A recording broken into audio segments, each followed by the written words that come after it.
Welcome back, guys. Thank you so much, guys, that you are still watching my content. If it's your first time watching, thank you so much for your time. If you haven't subscribed, please do so. Subscribe, guys. Thumbs up, comment. Thank you so much. Today we will be doing question 9 on the questions that we are still doing, the paper that we are revising, September 2023. This is one of the questions, which is question 9, calculus. This question here, which is 9.1, is the first principle. That's where we do all the derivatives. First principle, they are saying you must derive this f of x of 2x squared plus 9 in terms of first principle. First thing that you need to do here, you must know what is the general formula of a first principle.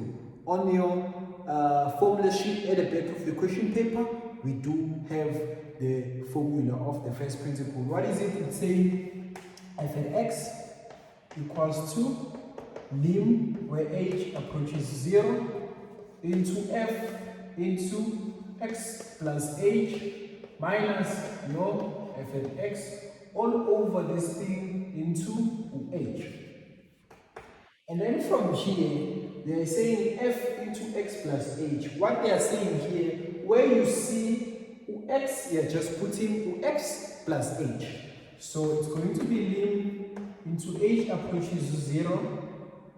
Then this is my f at x. So it's going to be 2 into, where I see x, I put 2x plus h. So it's going to be x plus h all squared, and then plus 9. Then minus, this is my f at x. My f at x is what? Is going to be 2x squared plus 9. Very important, guys, this negative, and also putting the bracket, because this negative sign is very, very important, because it's going to change everything that is inside here. If you didn't put the bracket here, you're going to have a problem with that. That is one of the mistakes that you must not do. Please make sure you put your brackets. And then from here, all this thing into h, then we continue, lim into h approaches 0, and then from here is 2 into this x plus h is repeated 2 times, so it's gonna be x plus h into x plus h, and then this plus 9. If you can times here, it's going to be minus 2x squared, then times here is going to be minus 9 all over what? H. And then we have lim into h approaches 0. Still have these 2 here. Open the brackets here. X times x is x squared. X times h is plus h. H times x is plus x. H times h is plus h squared. As you see here, we have this 9 and also this negative 9. So this 9 and this negative 9 cancel each other. Then we're left with minus 2x squared. Then all over what? H. Then lim into h approaches 0. And then from here, we can times by these 2 inside, or we can start by adding these 2 common like terms here. Let's start by saying x squared. Adding these like terms is going to be 2xh, then h squared into minus 2x squared all over what? H. And then from here, still have volume into h approaches 0, and then we times by this is going to be 2x squared, and then plus 4xh, and then plus 2h squared, and then minus 2s squared, all over what? H. And then from here, we have the like terms, where this 2x squared cancels minus 2x squared here. And then from here, which is lim into h approaches 0, we are left with 4xh, and then plus 2h squared all over h. I hope you see that one. From there, and then from here, we have a common factor here at the top, which is h. So it's lim into h approaches to 0. Our common factor here is h. So we're gonna have h into 4x, then plus 2h all over h. We took the common factor here of h. If you take h outside, we're gonna left by 4x, which is this 4x. And then if you take h here as a common factor, we're gonna left with 2h, because we took 2 h's, we took 1, we're left with gonna be 1, and then this all over this h. And then from here, this h cancels this h, and then we have within where h approaches to 0, where we are left with 4x plus 2h. And then from here, lim approaches to 0, so we're gonna substitute this 0 into this h. Then if you substitute the 0 into h, now there's no need of you putting the lim again. So now from here, we're just gonna have 4x and then plus 2 into 0. As you see from here, I didn't put lim. So if you start substituting 0, please make sure that you don't put lim again.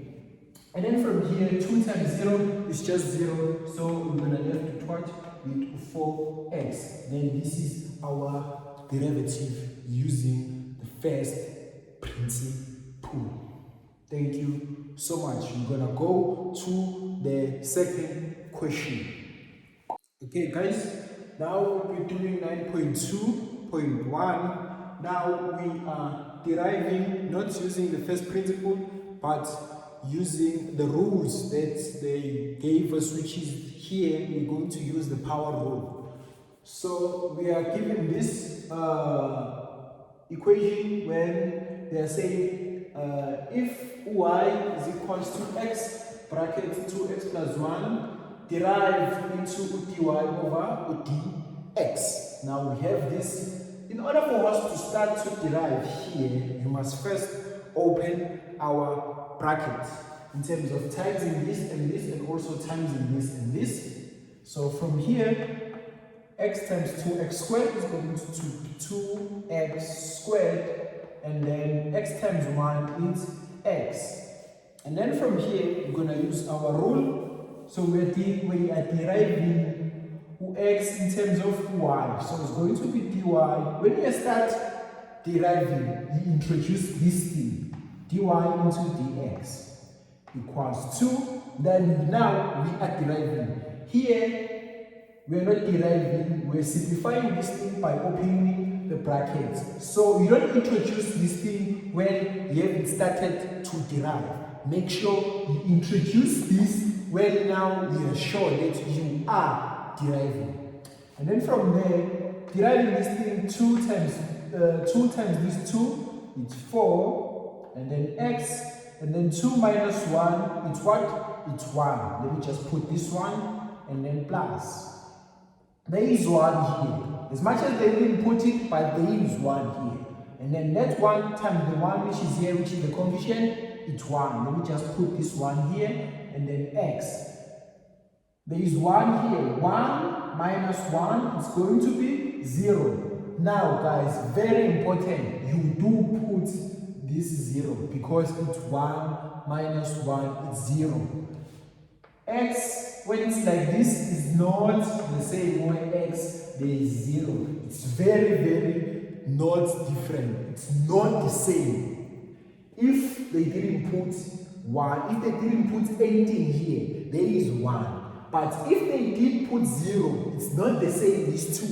Because anything raised by 0, it's what? It's 1. So coming here, from here, it's 4 into x, and then plus. Now, anything raised by 0, it's 1. So this is just 1, which is going to be our derivative of this one. Coming here, they tell us that we have root of 1 plus x, y plus x is equal to x plus 3, sorry, we are still deriving in terms of dy over dx. So it's dy over dx. So we need to make sure from what we have here, before we do anything, we make y our subject of the formula. We need to make y the subject of the formula. How do you make y the subject of the formula? You must first square both sides. What you do on the left hand side, you also do it on the right hand side. So this square is going to cancel this. We're going to have y plus x equals 2. This is repeated 2 times. So it's going to be x plus 3 into x plus 3. And then from here, let me just drop this one down for now. Open the brackets there. 3 plus 3. X times x, sorry guys, it's x squared. And then 3. X times 3, it's 3x. And then 3 times x, it's 3x. And 3 plus 3, 3 times 3, it's what? It's 9. And then from here, still drop this for now. Then x squared, 3 times 3, it's 6. So it's going to be 6x and then plus 9. And then from here, I can take this x to the other side. So it's going to be y is equal to x squared plus 6x and then plus 9. And then minus this x. And then from here, we have this like terms here. So we are going to have x squared and then 6x minus 1, which is going to be 5x plus 9. Then from here, we can start by deriving, From here, we can derive. I hope you saw that we started by simplifying the whole thing. Make sure that our y is our subject of the formula. I didn't introduce this thing at any point here because I haven't started to derive. So make sure you introduce this thing. You are sure now you are deriving. Make sure you don't make that mistake. Make sure you don't make that mistake. Then from here, you can start by deriving because everything now is simplified. Before you derive, make sure everything is simplified. From here, you can start deriving dy into dx is equals to, then 2 times 1, it's 2. And then 2 minus 1, it's just x, and then plus this one here times 5 here, it's 5. 1 minus 1, it's 0. Anything raised by 0, it's 1. And then 1 times this 5 is just 5. And then a derivative of a constant, it's 0. A derivative of a constant, it's 0, guys. Make sure that you don't forget that. And then from here, we are done. This is our derivative. I hope you do understand. I hope you do. And then from here, we're going to go to our question, which is 9.2.3. Okay, guys. Now we'll be doing our 9.2.3, which we still have to derive using our rule, which is the power rule. Before I start anything in terms of deriving, we need to simplify this thing that we have here. We can't derive it like this. Power rule, we can't apply power rule if our equation is like this. Let me first simplify or go back a little bit from our grade 10 and grade 11. If we have a sum like 2 times 3, like this, root 2 times root 3. This thing is the same as times 2 in one root, and then 2 times 3, like this. This is one of the rules of Amasats. Then I'm going to apply that when we come here. And another thing that I want you to remember, if we have 1 plus 2 and 1 plus root 3 over 2. If you're going to add these fractions, as you see on the denominator, the denominators are the same. We take one denominator and then we add our numerators. So we're going to take one denominator, which is 2, and then from here you're going to say 1 plus 3. I hope you see that.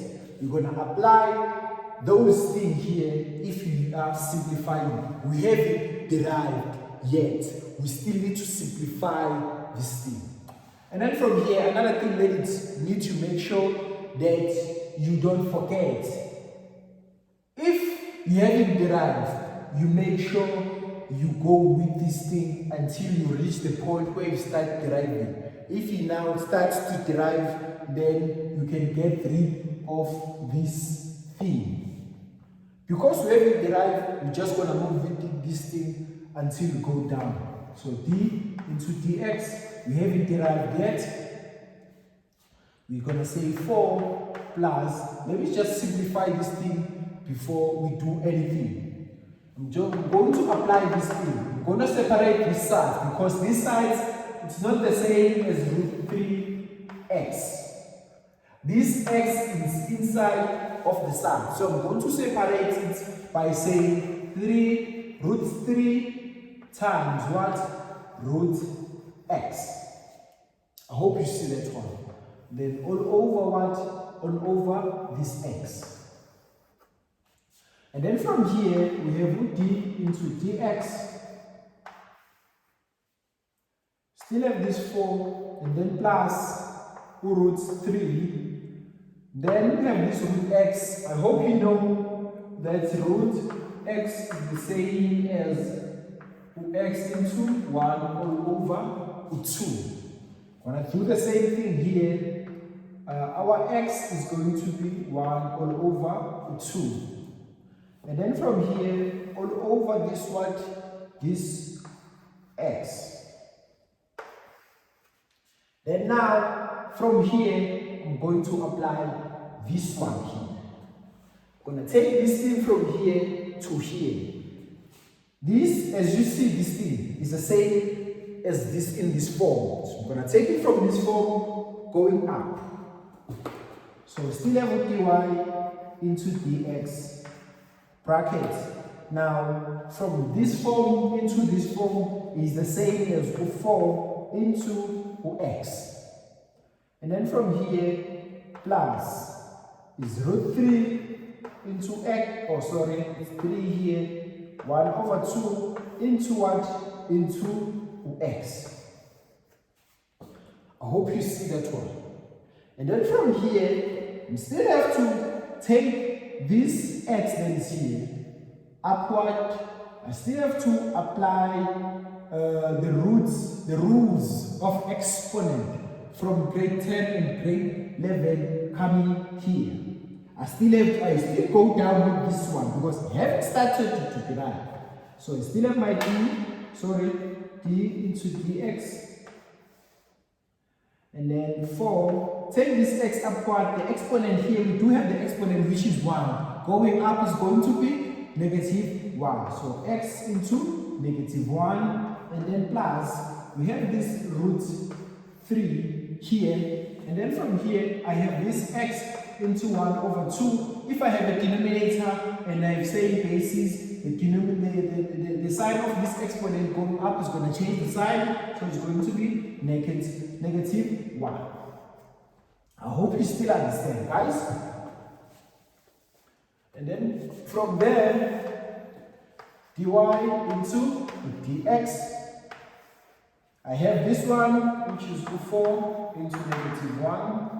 Right, this 4 like this. And then from here, 1 minus 1 over 2, or half minus 1, sorry, it's negative half. So it's plus root 3 into negative 1 over 2. And then from here, now I can start applying my power rule. I've simplified it. Now something that is very important that is going to come here. this thing is not gonna come when I come and started to derive. I told you, when you start to derive, if they're giving you like this, now you can introduce an equal sign, this thing now disappeared because I've started to derive. Now from here, apply my power rule. This times this, it's negative 4x, then negative 1 minus negative 1 is what? It's minus 2, and then now this negative 1 over 2 times this root 3 is going to be negative root 3 all over what? All over 2. And then from here, negative 1 over 2, this is going to be x, then negative 1 over 2 minus 1. It's what? It's negative 3 over 2. And then from here, you can leave your answer like this, but most of the time, you don't leave your answer in the negative exponent. You don't leave your answer in the negative exponent. So if you can do this thing in the positive exponent, it's negative 4. You take this x and its exponent to a denominator is going to be x into positive squared. And then from here, negative root 3, negative over this 2, take this x with exponent to the denominator, then it becomes 3 over 2 in a positive exponent. Thank you so much, guys, for watching. Now, guys, we have 9.3 when they're saying the derivative of a function f at point P, it's given below. This is the derivative of point P of function f given below. And then they told us that write down the equation of f. Now, they've given us this thing. What I'm going to do now, I'm just going to write you the equation of the first principle on how to derive, because here they are looking for f, which is the function. If I have f of x equals 2, it's lim into h approaches 0, then I have f into h minus into f at x, all this into all over h. Now if you look at this and you look at this, this is almost the same, but the only difference here, I hope you can see the difference, that we don't have x here. That's the only difference, meaning they've already substituted x from here, because we do have this h, there is the h. And then coming here, minus into f at x, which is in terms of putting the f at x, they gave us this. So from here to this, the substituting of x they have already given us, meaning we do have x, which is x, it's what? It's 2. So they substituted our x, and from this they gave us the equals to, the whole this thing is equals to 12, which is the derivative of this whole thing, which is 12, which is our gradient, because but we haven't reached that point. But now to find out our function from here, this is 2, this was what's x here plus h. Now from here, taking from there, I'm just gonna, where there is x, I'm just gonna put, where there is 2, I'm just gonna put x. So it's going to be x. This is my f at x. Here they usually put f at x. So it's x cubed, and then, sorry, it's cubed and then plus 1. So from here, which is 1 of my f at x, so this is equals to f at x. So this is going to be my function, which is, I'm answering the question where I write down the equation of f at x. So there is x here, and then there is 2 here, which is plus h, which the h is supposed to be here. which is also plus 1. This plus 1 here, guys, which is this one. Where there is x, we put x plus h. And then coming here, there is this 2 into cubed, and then this plus 1, which is supposed to be my f at x. I hope everyone understands, because it's very vital in this question in order for us to answer the following question. So from this function that we have here, they've already given us that x is equals to 2, and they've already gave us the gradient, which is equals to 12, because the derivative is equals to the gradient if we do have the point of x.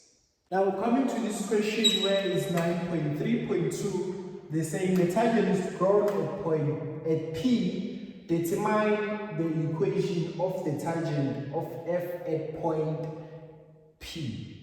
Now we need to get the tangent. There is a line that is drawn at P. Remember that we have already found the equation of this one, which was 9.3.2. Now we need the equation of that line that is drawn at P. Now we did find the gradient, or they've already given us the gradient from this one where they say it equals to 12. And they also gave us at point 1 point, which is x, which that x we found it from here, which our x is what? It was 2. So now we're going to need the whole point where x maps to y. How do we find our y? We substitute it into our original equation, which is x. F at x is equal to x cubed and then plus 1. We do have our x where x is equals to 2, and then it's 2 into cube, and then plus 1. Here we're going to find that this one is 9. X into 2. And then we do have the full coordinates now when it's 2 maps to 9. We do have the gradient, because this thing, it was derived. When they put 2 and 2 here, this is the derivative using the first principle, and then they gave us that this thing is equals to 12. The derivative is equals to the gradient of the tangent. I hope you still remember that. So our gradient we do have, which is 12. We do have the coordinates, we do have the gradient. Our equation of a straight line is just mx plus c. Our point, it's 9. Our gradient is 12. Then our x is 2. And then plus c, we can say 12 times 2, which is 24. And then from here, take 24 to the other side. So it's going to be 9 minus 24 is equals to c. And then 9 minus 24 is 15. So c is equals to negative 15. And then my equation of the tangent is just y is equals to my gradient is 12x. And then minus what? 15. So this is the equation of the tangent that I was supposed to get. Guys, thank you so much if you did enjoy this video.